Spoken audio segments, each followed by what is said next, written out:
اعوذ باللہ من الشیطان الرجیم، بسم اللہ الرحمن الرحیم۔ سورہ نساء کی ایک آیت پڑھ رہا ہوں، آیت نمبر 100۔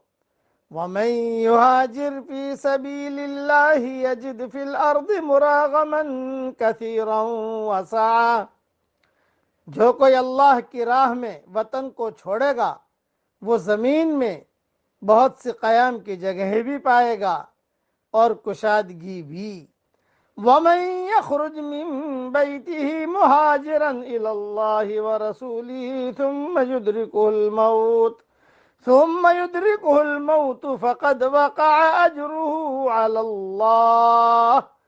اور جو کوئی اپنے گھر سے اللہ تعالی اور اس کے رسول صلی اللہ علیہ وسلم کی طرف نکل کھڑا ہوا، پھر اسے موت نے آ پکڑا، تو بھی یقیناً اس کا اجر اللہ تعالیٰ کے ذمے ثابت ہو گیا۔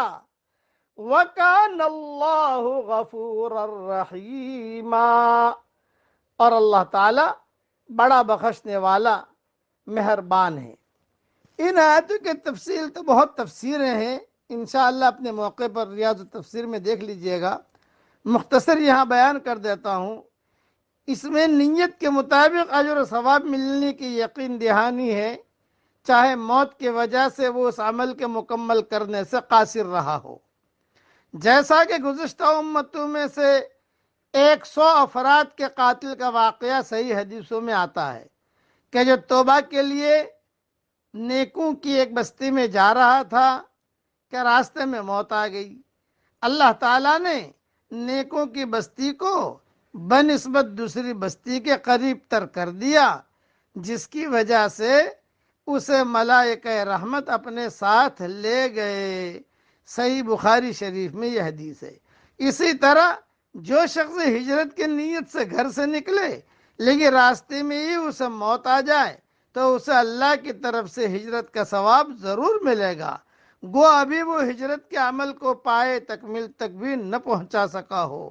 جیسے حدیث شریف میں ہے کہ حضور صلی اللہ علیہ وسلم نے فرمایا، انما الاعمال بالنیات، عملوں کا دار و مدار نیتوں پر ہے۔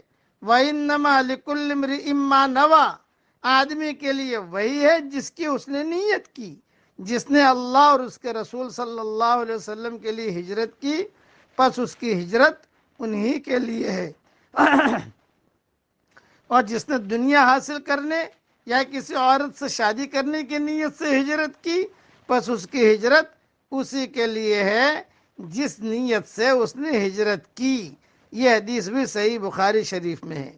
اس میں ایک بات یاد رکھنا، یہ حکم عام ہے جو دین کے ہر کام کو شامل ہے، یعنی اس کو کرتے وقت اللہ کی رضا پیش نظر ہوگی تو وہ مقبول ورنہ مردود ہوگا۔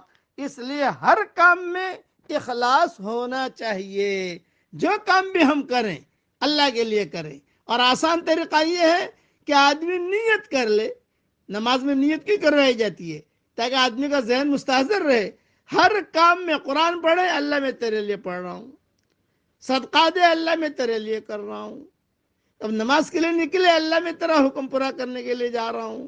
تو نیت آدمی کے سامنے رہے گی تو بھٹکے گا نہیں۔ اللہ تعالی ہر عمل کو اپنی رضا کے لیے ہم سب کو کرنے کی توفیق عطا فرمائے، اور بدنیتی سے اور نفاق سے اللہ تعالی ہم سب کی پوری حفاظت فرمائے۔ آمین۔ وآخر دعوانا ان الحمدللہ رب العالمین۔